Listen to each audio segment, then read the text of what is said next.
अगर आपने जीवन में भगवान शिव के इस मंदिर के दर्शन कर लिए तो आपको आपके किसी दूसरे जन्म में भी पशु का जीवन नहीं मिलेगा। पशुपतिनाथ मंदिर में हर साल करीब 15 से 20 लाख लोग दर्शन करने जाते हैं। इस मंदिर की चोटी पर सोने की परत चढ़ाई गई है। आज की इस वीडियो में हम आपको महादेव के सबसे पुराने और दिव्य मंदिरों में से एक पशुपतिनाथ मंदिर के बारे में बताने वाले हैं। देवों का देव महादेव, जिनके लिए इस ब्रह्मांड का हर जीव प्रिय है और अपने भक्तों की भक्ति से काफी आसानी से भगवान शिव प्रसन्न हो जाते हैं और शायद इसलिए भगवान शिव को भोले बाबा भी कहा जाता है। भगवान शिव का हाथ जिसके सर पर होता है उसे हर तरह के दुख दर्द और कष्टों से मुक्ति मिल जाती है। और भगवान शिव का यह प्यार केवल मनुष्यों के लिए नहीं बल्कि भगवान शिव सभी पशु और जीवों को भी उतना ही प्रेम करते हैं जितना वो मनुष्यों से करते हैं। शायद इसीलिए भगवान शिव ने समय समय पर कई पशुओं के रूप में भी अवतार लिए। इसलिए भगवान शिव को हमारे शास्त्रों में पशुपतिनाथ का नाम दिया गया है, जिनके काफी मशहूर और दिव्य मंदिर नेपाल में मौजूद हैं।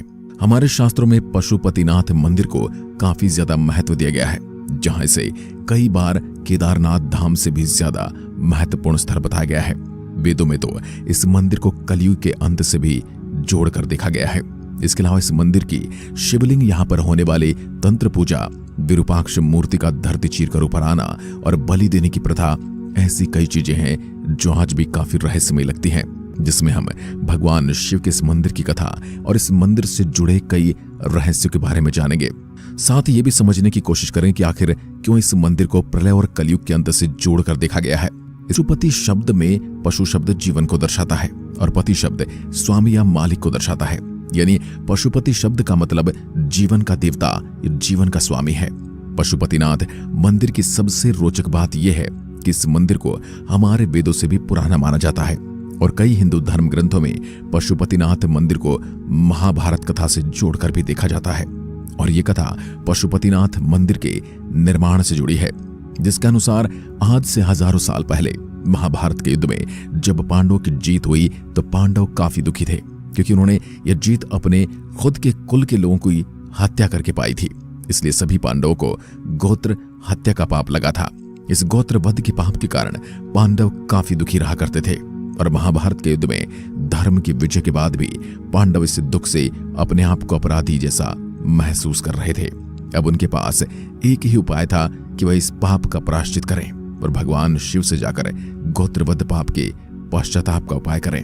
जिसके बाद वह कैलाश की ओर हिमालय की चोटियों में भगवान शिव को ढूंढने निकल पड़े, लेकिन उन्हें कहीं भी भगवान शिव नहीं मिले, क्योंकि भगवान शिव भी नहीं चाहते थे कि पांडवों को उनके पापों का पश्चाताप इतनी आसानी से मिले। पर जब भगवान शिव समझ गए कि जल्द ही पांडव उन्हें ढूंढ लेंगे, तो इसलिए भगवान शिव ने बैल का रूप धारण कर लिया और पांडवों से छुपकर भागने लगे। लेकिन पांडव भी विद्वान थे, वो भगवान शिव के स्वरूप को देखते ही समझ गए कि भगवान शिव हैं। इसके बाद पांडवों ने भगवान शिव को पकड़ने की कोशिश की, लेकिन भगवान शिव नहीं रुके और वो तेजी से भूमि में लुप्त हो गए। और जब भगवान शिव दोबारा से अपने रूप में अवतरित हुए तो उनके बैल रूप के 7 अलग अलग हिस्से हो गए और वह अलग अलग स्थानों पर फैल गए। इसके बाद आज के नेपाल और उस समय के भारतवर्ष में उनका मस्तक गिरा, जहां पशुपतिनाथ मंदिर की स्थापना की गई। और शायद इसी कारण इस मंदिर को शिव के सभी मंदिरों में सर्वश्रेष्ठ मान्यता दी जाती है और इसकी शक्तियों का गुणगान हमें वेदों से लेकर शास्त्र तक में देखने को मिलता है। इसके अलावा भी भगवान शिव के बैल रूपी अवतार का कुबड़ आज के उत्तराखंड की पहाड़ियों में गिरा, जहां पर केदारनाथ मंदिर स्थापित है। और इसके अलावा बैल की आगे की 2 टांगे तुंगनाथ में गिरी। ये जगह केदारनाथ की ओर जाने वाले रास्ते में पड़ती है। इसके बाद नाभि वाला हिस्सा हिमालय के भारतीय इलाके में गिरा, जहां मध्य महेश्वर मंदिर स्थापित किया गया। बैल के सींग भी उत्तराखंड की पहाड़ियों में गिरे, जहां कल्पनाथ मंदिर की स्थापना की गई। इस तरह भगवान शिव के बैल रूप अवतार की इस तरह से 7 टुकड़ों में बिखरने को 7 दिव्य चक्रों से भी जोड़कर देखा जाता है। और अगर आप भगवान शिव के इन सभी मंदिरों को ध्यान से देखोगे तो आपको पता चलेगा कि इन मंदिरों का निर्माण इंसानी शरीर के अलग अलग हिस्सों से प्रभावित है। पशुपतिनाथ मंदिर का मुख्य केंद्र, इसके अंदर मौजूद भगवान शिव की 5 मुख वाली प्रतिमा है, जिसमें भगवान शिव के 5 अलग अलग चेहरे बने हैं, जिसमें सभी 4 दिशाओं में और एक ऊपर की ओर मुख किया गया है। इसमें प्रत्येक मुख के दाएं हाथ में रुद्राक्ष की माला और बाएं हाथ में कमंडल मौजूद है। पशुपतिनाथ मंदिर के शिवलिंग को पारस पत्थर के समान माना जाता है और वेदों के अनुसार पशुपतिनाथ मंदिर में भगवान शिव के सभी पांचों मुख अलग अलग दिशा और गुणों का परिचय देते हैं। पूर्व दिशा की ओर भगवान शिव के मुख को तत्पुरुष नाम दिया गया है। इसके अलावा दक्षिण दिशा वाले मुख को सद्य ज्योत और उत्तर दिशा वाले मुख को अर्धनारीश्वर कहा गया है और दक्षिण दिशा वाले मुख को अघोरा कहा जाता है। इसके अलावा मूर्ति के बचे हुए आखिरी मुख जो ऊपर की ओर देख रहा है, इसे ईशान मुख का नाम दिया गया है। पशुपतिनाथ मंदिर के अंदर दो अलग अलग गर्भगृह हैं, जिसमें एक बाहर की ओर है और एक इसके अंदर भी मौजूद है, जहां भगवान शिव की दिव्य प्रतिमा मौजूद है। पशुपतिनाथ मंदिर के भी दो हिस्से हैं, एक हिस्सा भारत की ओर है और दूसरा हिस्सा पश्चिम दिशा की ओर है। पशुपतिनाथ मंदिर के पूर्व दिशा में कुछ दूरी पर एक और काफी रहस्यमय दिव्य मंदिर मौजूद है, जिसमें भगवान विरूपाक्ष की मूर्ति है।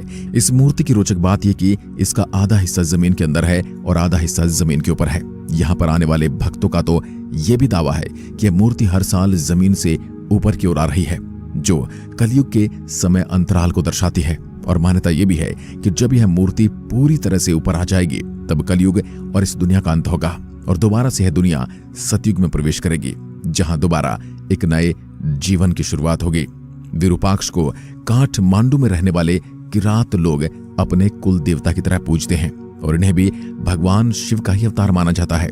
विरूपाक्ष भगवान के कुछ मंदिर आपको हमारे दक्षिण भारत में भी देखने को मिल जाएंगे। बस फर्क इतना है कि यहाँ पर विरूपाक्ष जी को विरूपक्ष नाम से बुलाया जाता है। पशुपतिनाथ मंदिर के साथ सबसे बड़ी मान्यता ये जुड़ी है कि अगर आपने जीवन में भगवान शिव के इस मंदिर के दर्शन कर लिए, तो आपको आपके किसी दूसरे जन्म में भी पशु का जीवन नहीं मिलेगा। पशुपतिनाथ मंदिर के 4 मुख्य दरवाजे हैं, जिन पर चांदी की परत चढ़ी है और मंदिर के मुख्य दरवाजे के सामने एक बहुत बड़ी नंदी भगवान की प्रतिमा लगी है, ताकि भक्तगण नंदी को अपनी इच्छाओं के बारे में बता सके। इसके अलावा इस मंदिर की चोटी पर सोने की परत चढ़ाई गई है। नेपाल सरकार द्वारा दिए गए आंकड़ों से यह भी पता चलता है कि पशुपतिनाथ मंदिर में हर साल करीब 15 से 20 लाख लोग दर्शन करने जाते हैं। शायद यही कारण है कि इसे नेपाल के सबसे धनी मंदिरों में गिना जाता है। पशुपतिनाथ का यह मंदिर 264 हेक्टेयर में फैला है, जिसमें करीब 518 अलग अलग मंदिर मौजूद हैं, जिसकी कुल संपत्ति हजारों करोड़ में पहुंच जाती है, जिसमें 120 करोड़ रुपए तो पशुपतिनाथ मंदिर के अलग अलग बैंक अकाउंट में जमा है। इसके अलावा इस मंदिर के नाम 9.276 किलो सोना और करीब 316 किलो चांदी है। इस मंदिर को बनाने में बौद्ध कला का भी प्रयोग किया गया है, जिसके कारण इस मंदिर की भव्यता और भी ज्यादा बढ़ जाती है। इस मंदिर की पूरी सुरक्षा नेपाल सरकार और उनके पुलिस के द्वारा की जाती है। पशुपतिनाथ मंदिर में बलि देने की भी प्रथा है। वैसे आपको बता दूं कि पशुपतिनाथ हिंदू धर्म के कुछ गिने चुने मंदिरों में से एक है, जहां आज भी पुरानी मान्यताओं के अनुसार बलि देने की प्रथा चली आ रही है। ये साल के कुछ खास मौकों पर होता है। वैसे नेपाल में है इकलौता मंदिर नहीं है जहां पशुओं की बलि दी जाती है, बल्कि नेपाल के कई और हिंदू मंदिर हैं जहां पर आज भी बलि देने की प्रथा निभाई जाती है। वैसे कुछ समय से नेपाल की सरकार इस तरह से मंदिरों में बलि देने पर कई तरह के कड़े कानून बना रही है और इस बार इस पर प्रतिबंध भी लगाया गया है। तो दोस्तों, आशा करता हूं कि आज के इस वीडियो में आपको काफी कुछ नया सीखने को मिला होगा। अगर आपका कोई सवाल या सुझाव है तो आप मुझे कमेंट बॉक्स में लिखकर बता सकते हैं। आज के लिए बस इतना ही। धन्यवाद।